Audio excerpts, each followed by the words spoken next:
you are using the Quilt as you go method, then you're going to have a whole series of different size blocks which you're going to have to add framing strips on, but those need calculating. And how do you do that? Don't worry, I have got you covered in this video, and if you're not a math genius, don't worry, nor am I. However, I am Kim, this is Quilt with Kim, you are very welcome. Let's switch camera and find out how to do these framing strips then. Let's start by looking at what a framing strip is, and it's really important that we need to know this before we start the calculation. So when we're doing Quilt as you go blocks, we generally have our block in the middle. This is an exploding pineapple, and if we're doing a sampler quilt, for example, all of these are going to be different sizes, but when we join our Quilt as you go blocks together, they're all going to have to be the same size. So generally what we have is our block in the middle, we have this framing strip on the outside that will bring us up to a certain size.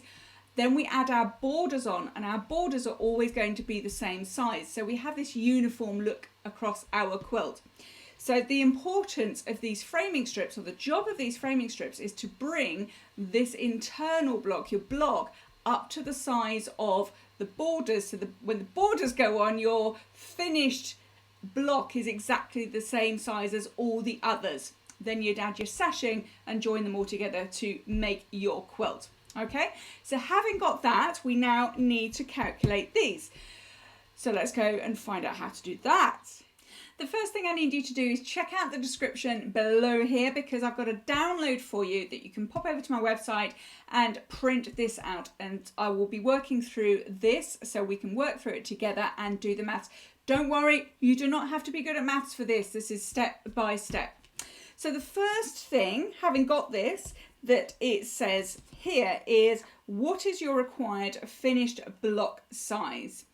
Okay, so your instructions will say, any of your quilt instructions will say that you need to add your framing strips to take you up to a certain size before you put your borders on. And I can't tell you what that is for your pattern, but it will tell you what that is going to be. For this example, I am going to write 14 in there, because generally for Quilt as you go blocks, the inner bit, where's my blocks disappeared.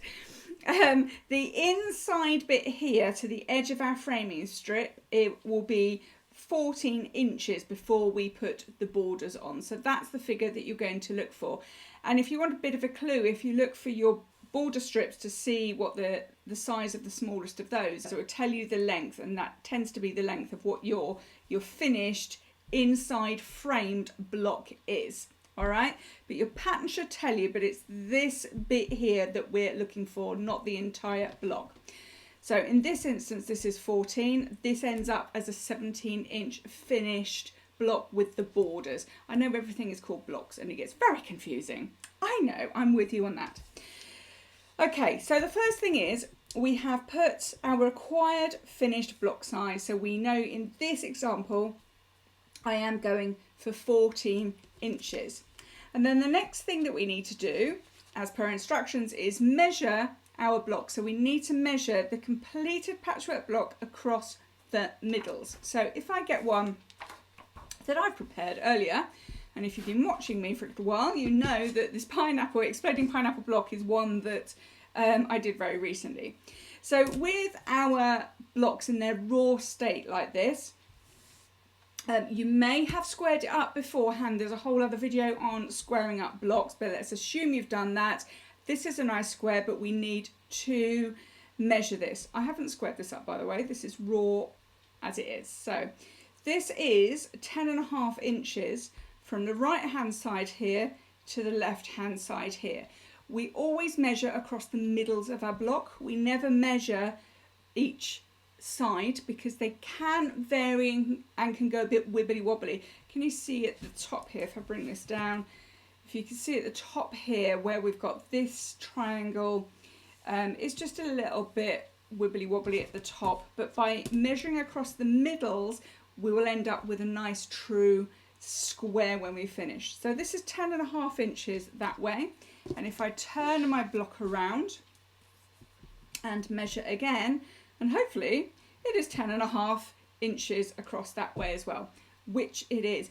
If it is just underneath, don't sweat it, just go to that 10.5 inches, because all the little dodgy bits will get lost in the framing strips. If the two are different, then you do need to square up your block, because we're looking for a square. Obviously, if you're doing rectangles, that's a whole other exercise, but let's just say we are doing squares. So you need to have squared out your block first, then you measure across the middle to find out what those measurements are. This is a 10.5 inch block. So having decided that, I'm then going to write in this box B 10.5,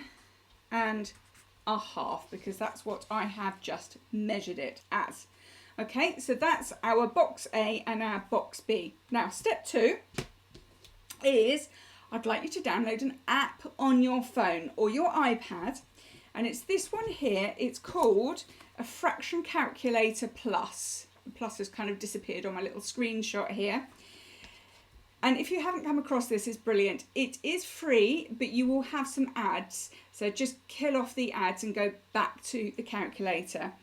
But download that onto your phone and your iPad, and it will end up looking like this. So let me get the iPad and I will show you underneath what that looks like, hopefully in a nice big screen. There we go, as if by magic.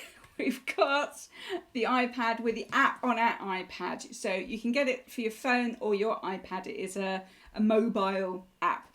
So if we look on my instructions here, I've said that if I want to type 10.5, then the whole figures, the whole numbers, the 10, will be down this left-hand side numbers here, and my fractions are on these right-hand section here, which is this here.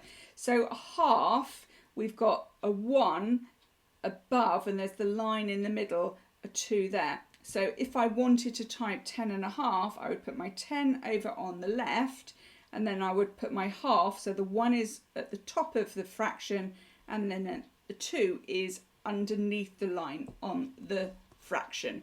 Okay, so we're not taking you back to maths class, I promise, as long as you understand that you need to put the whole numbers in on the left and your fraction on the right, so whatever is above the line on the top and whatever is below the line on the bottom. Okay, so having established that, let's clear that. And let's have a look at the next set of instructions. So if you look here, I've got to take box A from box B. All right, what does that mean? That means if I look at my initial numbers here, did I say box A from box B? I mean box B from box A. So whatever I wrote in box A here at the beginning, which was my required finished block size, I just write that in where I've got my little box A here. Okay, so let's just hold that up there. And then whatever I wrote in box B here is what I write in box B there. Now, if you're excellent at maths, you will probably be able to do box C, but I am not. So that's where this app comes into its own. So we use it like a calculator, but now we can do the fractions. So if I've got in box A 14, I can write 14 using my whole numbers over on the left. Then I want to minus, so down at the bottom here, let's move that up in case the subtitles are running over. Down at the bottom is my minus sign, so I press that. And then I've got 10.5. Oh, sorry, 10.5. So here on the left-hand side, we know this, we've got 10. And then my half, the 1 is above the line and the 2 is below the line.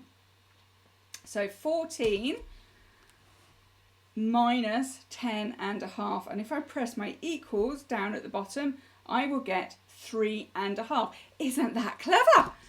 I love it. I wish I had this when I was at school, because I might have passed my maths O-level, but I didn't. Twice I didn't. So I'm going to write that 3.5 there that we've just calculated in my box C. Okay, so having done that, so my 14 minus 10.5 equals 3.5. Everybody's going to think you're a maths genius when you've done this. Okay, So the next thing is, whatever I've written in my box C here, which is 3.5, I'm going to write in this box here, because that's box C again. So I write 3.5. All right, and then the next bit of maths is really easy, but I am going to do it on the calculator. I'm just going to add 1. Okay, so let me just add. So my add is down the bottom, add, and then 1 over on the left here.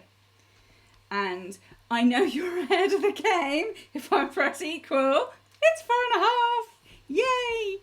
Now, let me write this down before it changes. So that goes in box D, which is 4.5. That's like, come on, Kim, really? We know this. Now, why is that 1? Let me tell you. If I grab my my finished one. So if this was 10.5, so we need to have the 14. That's just a bit of explanation. We need to have finished at 14. We have to take away the 10.5. So we need to know what the gap is between this and our finished size of 14. And we add 1. So the difference between our 14 and our 10.5 is our 3.5. So if I added 3.5 inches onto the side of here, I would get 14 inches across. Okay, don't worry about this different strips for now. Just the maths is we have to finish at 14. We start with our 10.5. The difference is 3.5. But because we are stitching on 2 strips, these will have seam allowances. So if we look at our seam allowances, we know our seam allowances are 1/4 inch. If I add all my 1/4 inches, so there will be a seam here, so there will be 1/4 inch here, 1/4 inch here, 1/4 inch here over the left of your screen, and another 1/4 inch here. So that is 1/4 plus 1/4 plus 1/4 plus 1/4 is of course 1. We know this. We can do this together, can't we? We are superheroes at maths. All right, you with me on that? So the 1 is the 4 lots of our 1/4 inch seams. And if your brain is going a bit confuddled at it, don't worry. Just follow the rules on my little paper calculator here and it won't go far wrong. If you really want to know, when I started learning this myself, I was in tears trying to understand this because I couldn't quite work it out, and I had to draw it out with my little seam allowances. Is the only way I could get it into my little brain to understand it. So your 1 allows for your seam allowances. So let's get rid of that again. Okay, so we're back to our calculator. We've calculated our 4.5, so we know that includes our seam allowances now. And I'm going to transfer that. Box D is 4.5. I'm going to put that over here in this box here. So D is 4.5. All right, so you just, whatever you've written there, you write there.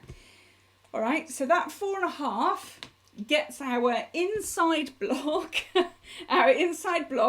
up to our 14 inches, including our seam allowance. But look, we've got 2 strips. So we can't just add on a 4.5 inch strip because that'll be like adding on here, won't it?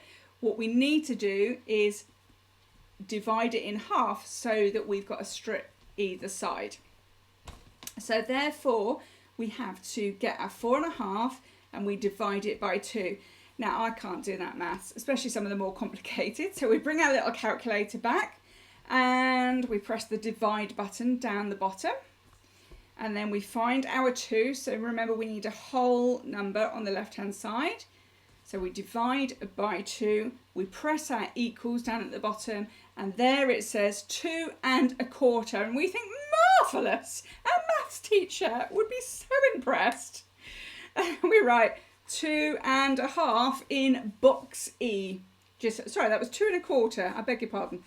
2.25. I was so overcome by my maths teacher being impressed. I can't even remember my maths teacher's name, to be honest. So the 2.25, whoops, that's on my screen that's all gone funny now. So my 2 1/4 there is what I write in box E there.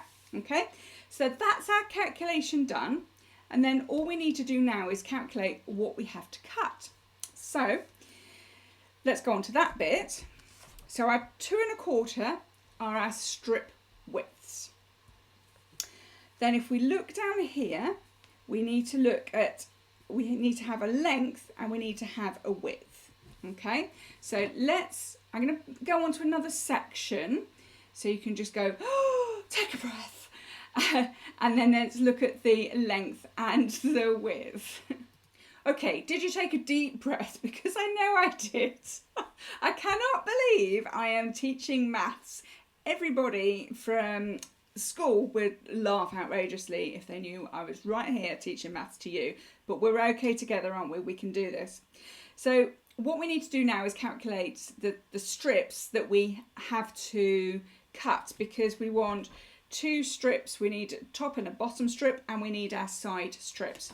Now, generally, with your quilt as you go blocks, or quilt as you glow blocks even. Let's go for quilt as you glow blocks, because that sounds better to me. So with your quilt as you glow blocks, which I can't say anymore, your shorter strips tend to be top and bottom. It's kind of the rule, but you can break it if you like, that's fine. But I think what I would say is that keep it consistent. So if the exploding pineapple, there's not really any top and bottom, but some blocks there is a definite direction on the block. So you really want to make sure that wherever your short strips are, they're always in the same place, because then that'll be consistent throughout your whole quilt. And then just before I go on, my borders, you'll see that my short border is in the same place as my short framing strip. Do you see there? So it all nicely flows across your quilt. All right, so we know that we have to add a short block on, and short framing strip on top and bottom, and then we have to add our longer ones on over on the side. So you might have gathered that if this strip has got to go onto this block, it needs to be the same length of our block. And if you've guessed that, then you are absolutely right. So if we get back to our instructions here, so our short sides, we need to take our measurement that we did at the beginning, which is in box B, which is just at the top here. So box B we know is 10.5. And that has carried over from a rather crushed page 1. So 10.5, which was our block size when we measured it. So let me just get my block just to make sure. So it's going to go on the top and the bottom of this. We know this is 10.5. That's what we're aiming for. So that 10.5 goes in box B. All right. And then our width is the one that we've calculated over here, which is 2 1/4. All right, so that's 10.5 by 2 1/4. So those are the strips that we need for our short sides. And then for our long sides, so once we've attached those, we get a longer side. So let me get my finished one back again. So when we've attached our top and our bottom strips, it will make it longer. So we then have to have a long strip going down to cover from that framing strip, the block, and then that framing strip at the bottom. Are you with me on that one? So that is going to be our box A. So our 14 in my example here. And that is because our instructions would have said, well, actually we need your block with your framing strips has got to take you up to a certain measurement before you put your borders on. Just as I explained at the beginning, we know that that was 14 in this particular example that it's asked me for. So I need to write that 14 that I put in box A at the beginning. I put that in there, and then my width is exactly the same. So it is that 2 1/4 that we've calculated in box E, and that is going in box E there. And then all you have to do is cut 2 of your short sides and you cut 2 of your long sides, and then all you need to do is add those on. So you'd put your short sides on first, you'd press those really nicely. So you always press your framing strips to the outer edge. So no matter what colour is on the outer edge, you press the seam outwards into your framing strip. So you would attach your framing strip there, you'd attach your framing strip there, you'd press your seams to the outside, and then you'd put your outside strips on there in exactly the same way. And that, I hope it has helped, is how to calculate your framing strips. If you are confused, please ask a question, but I really hope that's gone through step by step to get you calculating and impress everybody with your maths ability. I hope that has helped. I will look forward to seeing you next time. Bye for now.